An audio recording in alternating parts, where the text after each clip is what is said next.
En este vídeo os voy a resumir los tipos de aplicación que vamos a ver luego en la parte práctica. Con la ecografía se pueden hacer diferentes abordajes desde diferentes zonas, tanto de los músculos de la pared abdominal como de las estructuras de la pelvis menor, y luego también se pueden ir a estructuras muy específicas, como pueden ser nervios, músculos profundos, que nos permiten hacer técnicas no solo funcionales, sino también hacer técnicas de fisioterapia invasiva. Vamos a hacer un pequeño resumen para que tengáis más o menos claro qué tipos de abordajes se pueden hacer y cuáles son los que vamos a ver durante este curso y los vídeos prácticos a los que luego vais a poder acceder. Aquí tenéis un resumen de realmente cuáles son las aplicaciones más importantes que se pueden hacer con ecografía en el ámbito de la EcoDAP. Los tipos de aplicación que tenéis ahí son el 2D, que es el que más se utiliza en clínica y que también se puede utilizar evidentemente para investigación. Luego tenemos la aplicación en 3D, que lo que viene a darnos es la diferencia de los planos. Con la ecografía en 3D podemos obtener volumen de las estructuras, aunque es una ecografía que tiene un pequeño inconveniente, y es que no nos da imagen en tiempo real, y eso para hacer EcoDAP, para hacer ecografía en disfunciones abdominoperineales, es una desventaja, sobre todo en el ámbito clínico. El 4D y el 5D, que es exactamente lo mismo que el 3D, nos dan imagen con volumen, pero la diferencia es que nos mejoran la calidad de la imagen en cuanto al 5D respecto al 4D, y el 4D respecto al 3D lo que hace es que nos permite obtener imágenes en tiempo real. No es exactamente en tiempo real, tienen un pequeño retardo. Esto también puede ser un problema a la hora de hacer clínica, a la hora de analizar funciones o a la hora de utilizar ese tipo de ecografía para realizar mejoras en el control motor de los pacientes. Pero bueno, estas son básicamente, en cuanto a los planos, los tipos de ecografía que podéis utilizar. El 3D y el 4D se utilizan mucho más en investigación y el 2D se utiliza mucho más en clínica. Respecto a los abordajes, sin duda la ecografía más importante es la ecografía transperineal, es donde vamos a tener mucha más información, la que tiene unos sesgos mucho menores, la que tiene menos dificultades a la hora de equivocarnos en qué es lo que estamos interpretando respecto a la función, a los análisis funcionales de lo que estamos viendo. Es mucho más real que el resto de ecografías y es mínimamente invasiva. Cualquiera de los abordajes que nosotros vamos a hacer con este tipo de ecografías no provocan ningún tipo de efecto secundario en los pacientes, ni provocan ningún tipo de molestia o de dolor, ni incluso la propia aplicación del transductor sobre las áreas anatómicas en las que vais a ver que tenemos que colocar las sondas. La ecografía transabdominal, que también nos permite un abordaje de las estructuras de la pelvis menor, como también la ecografía transperineal, es mucho menos invasiva todavía que la ecografía transperineal, pero tiene algunas dificultades y algunos inconvenientes que analizaremos durante el curso. Se utiliza muchísimo, sobre todo en niños, porque nos permite obtener mucha información que de otra manera no sería posible, y siendo mínimamente invasivos, no siendo cero invasivos, es decir, no hay ningún tipo de inconveniente para hacer una ecografía transabdominal a un niño. No se tiene que quitar la ropa, no tiene que hacer nada que pueda suponer ningún tipo de actitud ofensiva para el niño, ¿de acuerdo? La ecografía de la pared abdominal. La ecografía de la pared abdominal es un tipo de ecografía que nos permite analizar los músculos de la pared abdominal. Se utiliza mucho en la reeducación del control motor de estas estructuras, y también se utiliza en investigación a la hora de hacer mediciones sobre estos músculos, y también para ver el resultado de cuáles son los efectos que tienen algunos de las técnicas de tratamiento que podemos realizar con nuestros pacientes, pues en la musculatura de los rectos abdominales o sobre las posibles diástasis de estos rectos abdominales que presentan algunas de nuestras pacientes. Otro tipo de ecografías, saliéndonos de estas tres, que son las más importantes, tienen que ver con ecografías más específicas, por ejemplo la ecografía de pene, que también veremos un vídeo práctico durante el curso. Nos va a permitir analizar cómo están los tejidos, las estructuras que conforman el pene, y sobre todo lo utilizamos en pacientes que tienen o problemas de enfermedad de Peyronie o que han sufrido algún traumatismo o alguna fractura de pene que deja algunas complicaciones que luego se pueden tratar con ecografía. Y por supuesto nos permite ir directamente a analizar estructuras muy pequeñas con muchísima precisión. Estamos hablando de estructuras nerviosas que luego nos permiten hacer técnicas de fisioterapia invasiva, y estructuras musculares profundas y a veces no tan profundas, en las que confiamos que con nuestra habilidad y nuestra palpación podemos acceder fácilmente, que como luego vais a poder observar, la variación anatómica que cada una de las pacientes y de los pacientes tiene hace que probablemente sin la imagen sea difícil tener la precisión de que estamos llegando a la estructura correcta en el 100% de los casos. Evidentemente, por palpación, muchas estructuras musculares se pueden abordar con aguja. Yo entiendo que además la aguja y la palpación aporta otras cosas que la imagen no permite, porque no se pueden combinar todas las cosas a la vez.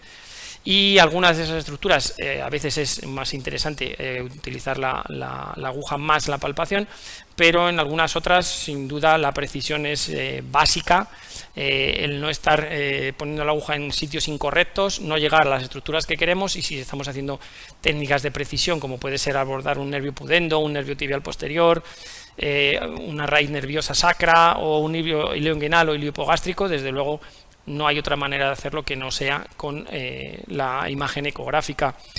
Igual que algunas estructuras musculares profundas que en nuestro campo, en el campo de las disfunciones abdominoperineales, se abordan habitualmente, que por la distancia que hay entre la piel y la estructura muscular, pues la precisión en la técnica puede perder efectividad, y estructuras como el piramidal, cuadrado lumbar, el psoas, etcétera, pues son estructuras que son mucho más interesante abordar con la imagen ecográfica. Este es un resumen de los tipos de aplicación que vamos a poder encontrar. Respecto a la ecografía transabdominal, deciros, la aplicación del transductor siempre no es sobre el pubis, sino por encima del pubis. Esto es una cosa que tenéis que tener clara, porque si ponéis el transductor justo encima del pubis no vais a ver nada. Hay que ponerlo en el pubis, y una vez que lo tengáis en el pubis, entonces hay que ir cambiando la inclinación para ver las estructuras de la pelvis menor. Hay dos posiciones, o en un plano transversal, como estáis viendo en la imagen, o en un plano medio sagital, que puede desplazarse más hacia un lado y hacia otro en función de cómo estén dispuestas las vísceras de la pelvis menor. A partir de aquí, pues tenéis diferentes formas de abordar. Como veis, ahí tenéis los diferentes planos, y abajo tenéis en la imagen cómo vamos inclinando la sonda para abordar diferentes estructuras o para ver diferentes cortes. En una podemos ver la base vesical, en otra el cuello vesical, podéis intentar observar el esfínter anal, los músculos del elevador del ano, dónde está colocado el útero, etcétera, etcétera. Y todo esto dependerá, como os digo, de la posición de la sonda y de qué estructuras son las que queréis abordar con este tipo de ecografía, que, como digo, tiene la ventaja de que es muy poco invasiva, pero tiene algunos inconvenientes que ya iremos viendo durante los vídeos posteriores.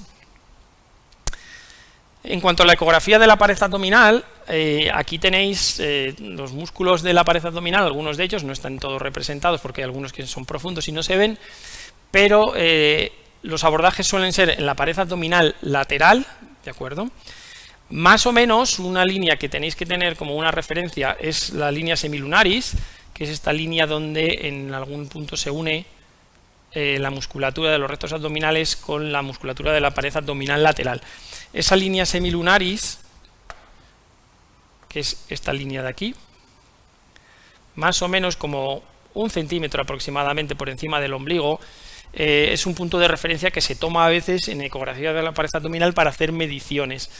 Y bueno, hay que saber dónde está, y veremos cuando hagamos la práctica con el vídeo de ecografía cómo la podéis localizar. Otro punto de referencia habitual es utilizar el ombligo como referencia en cuanto a el posicionamiento de la sonda en la pared abdominal lateral. En los vientres de la pared abdominal lateral se encuentran justo lateral a esa línea semilunaris que os acabo de marcar, y como os digo, muchas veces una manera es utilizar el ombligo como referencia para hacer los exámenes de una manera más o menos estandarizada en todos los pacientes igual. Si nos vamos a la pared abdominal central, aquí siempre donde antes vais a encontrar, o donde más probablemente vais a encontrar una disfunción a nivel de una separación de los rectos abdominales, es justo por encima del ombligo. Es donde más habitualmente vais a encontrar las diástasis de los rectos. En los estudios de investigación lo que hacen es tener diferentes puntos de valoración por encima y por debajo del ombligo, y hacerlo siempre de la misma manera con la referencia del ombligo. En otras ocasiones lo que se hace es, para intentar ser un poco más precisos, lo que se hace es medir la distancia entre el apéndice sifoides y el pubis, ¿de acuerdo?, en todos los pacientes, y en esta distancia colocar las sondas siempre en los mismos puntos, porque sabéis que el ombligo en cada paciente puede tener una posición más alta o más baja. Entonces tendréis la referencia del ombligo por encima o por debajo. Siempre el área de mayor conflicto, o donde os vais a encontrar más problemas, va a ser en esta zona, justo por encima del ombligo. Y aquí es donde vamos a posicionar las sondas a la hora de hacer los exámenes, aunque siempre que vayáis a explorar la pared abdominal central es muy interesante primero hacer una valoración por palpación. La ecografía es un complemento y no sustituye en ningún caso a las valoraciones por palpación que podemos hacer habitualmente en nuestros pacientes.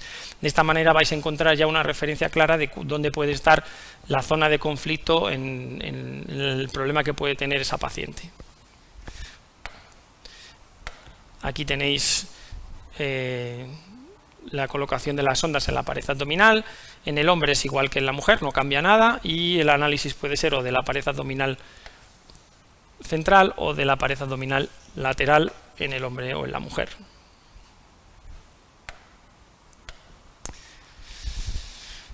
La ecografía transperineal, como os he dicho, la ecografía más importante que podemos hacer en el campo de CODAP, por toda la información que aporta y por la precisión de la información que nos aporta. Ahí tenéis la colocación más habitual del transductor en una ecografía transperineal. El transductor se coloca aproximadamente entre los labios mayores. Una parte de la sonda, una parte, no toda la sonda, se coloca apoyándonos sobre el pubis, y el resto de la sonda se coloca en un ángulo formado con el perineo aproximadamente, si la sonda está incidiendo así, un ángulo aproximadamente de unos 90 grados, ¿de acuerdo? Así es como tenéis que colocar la sonda para conseguir la mejor visión de las estructuras de la pelvis menor. Si os vais muy hacia anterior y colocáis la sonda en esta posición, pues tendemos el pubis y vais a tener muy poca visión de las estructuras. Entonces el transductor se tiene que colocar a 90 grados respecto a la zona genital, pero no apoyando todo el transductor sobre el pubis. Y en este tipo de aplicación pues vamos a tener imágenes pues de todas las estructuras de la pelvis menor, bien sea la mujer, que es la imagen que tenéis en la izquierda y veis cómo se coloca el transductor, o bien sea en el hombre. Ya os contaré más sobre cómo colocar o cómo coger el transductor haciendo este tipo de ecografía, que es diferente al resto de la ecografía musculoesquelética. Como veis, aquí hay dos posiciones diferentes, dos formas diferentes de coger el transductor, y os explicaremos cuál es la mejor opción y por qué es mejor que os acostumbréis a hacerlo de una manera o de otra.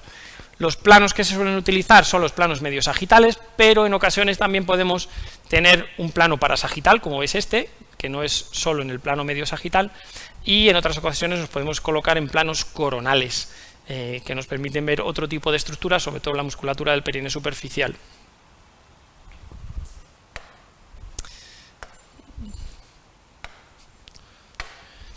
Bien, si salimos de la ecografía en 2D, nos vamos a la ecografía en 3 dimensiones, pues aquí tenéis algunos ejemplos de qué tipo de imágenes podéis obtener. Se utiliza sobre todo, como os digo, para ver el volumen de las estructuras, y en este caso en la ecografía en 3D para ver la estructura en sí, es decir, si tiene algún tipo de anomalía. Por ejemplo, aquí veis en esta imagen cómo se ve perfectamente los haces del elevador del ano. Esto sería la uretra, esto sería el pubis, y no hay ningún problema, los haces del elevador del ano llegan hasta la estructura del pubis sin ningún problema, ¿de acuerdo? Sin embargo, en esta imagen que tenemos aquí, veis cómo este elevador del ano viene por aquí, pero aquí hay un corte, esta zona de aquí, donde no hay elevador del ano. Lo que quiere decir que esa señora tiene una avulsión del elevador del ano que no llega hasta el pubis, se ha desinsertado del pubis, lo mismo que esta imagen. Como veis aquí, este es un haz del elevador, este es otro, pero entre el pubis y este haz del elevador tenemos una falta de imagen del elevador del ano. Esto se puede hacer con ecografía en 3D, es un poco examinador dependiente en cuanto a que la técnica necesita de la habilidad del examinador, pero es un tipo de ecografía que nos da una visión clara de cuál es el hiato urogenital y cuál es el estado del hiato urogenital en la paciente.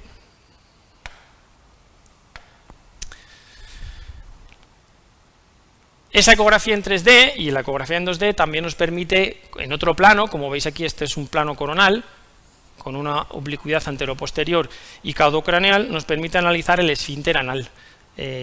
Hay estudios publicados comparando las ecografías en 360 grados endocavitarias que se hacen sobre el esfínter anal con la ecografía transperineal de este tipo respecto a los datos que se pueden obtener, y la fiabilidad de este tipo de ecografía es muy elevada, al igual que la ecografía en 360 grados, con la diferencia que aquí no hay que introducir ningún elemento dentro del ano, lo que supone que no vamos a estar variando la función ni cambiando la estructura, no alteramos la estructura ni alteramos la función y podemos observarla.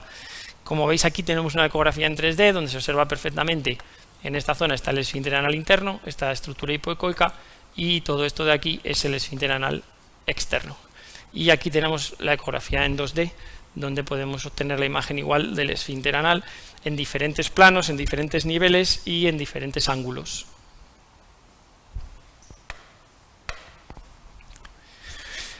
Aquí tenéis una imagen en 4D.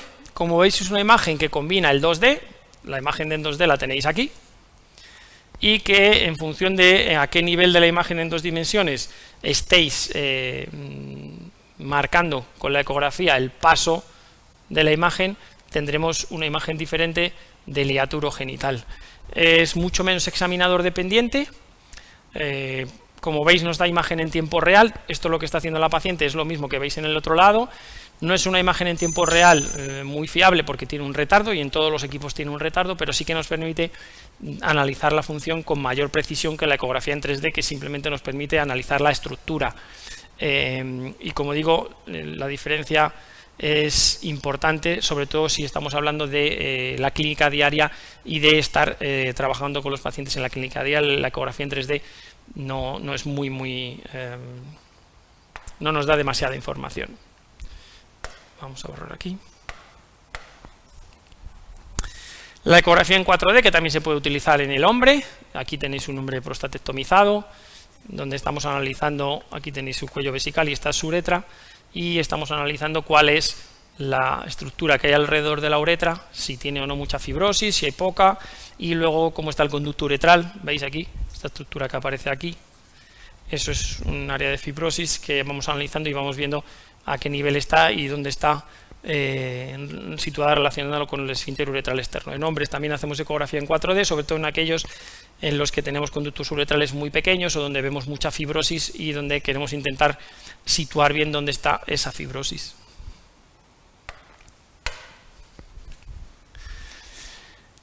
Y, por supuesto, una de las ventajas que tiene la aplicación de CODAP en el campo de suelo pélvico es que nos permite hacer fisioterapia invasiva con mucha precisión. Ya no estamos hablando de abordar músculos, sino que también estamos hablando de abordar estructuras tan pequeñas como nervios, con la precisión de llevar una aguja hasta ese nervio.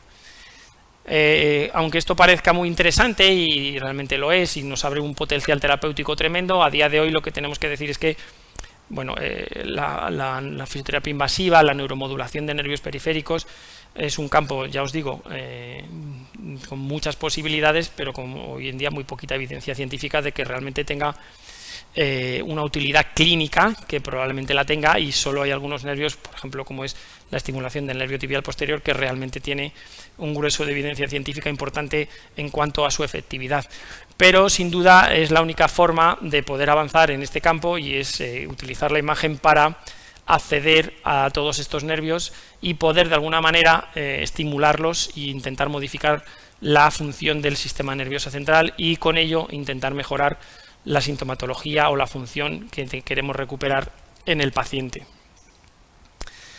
Aquí tenéis algunos ejemplos. Esto es un abordaje del nervio pudendo, el que tenéis aquí, con la imagen de cómo va entrando la aguja a través de los dos ligamentos, el sacrotuberoso y el sacrociático. Aquí tenéis un abordaje de una punción en el pene sobre una fibrosis de una enfermedad de Peyronie.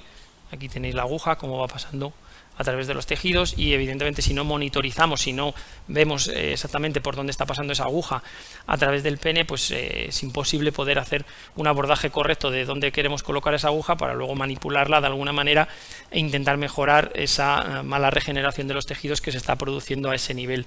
Aquí tenéis una aguja que se está colocando con ecografía en un tibial posterior. Bueno, hay muchas estructuras y muchas formas de aplicación de fisioterapia invasiva que, como os digo, son inviables si no utilizamos la ecografía como complemento a poder hacer una técnica correcta, segura y eficaz. Y este es un poco el resumen de lo que es los tipos de aplicación de la ecografía en el campo de ECODAP, y hasta aquí este vídeo.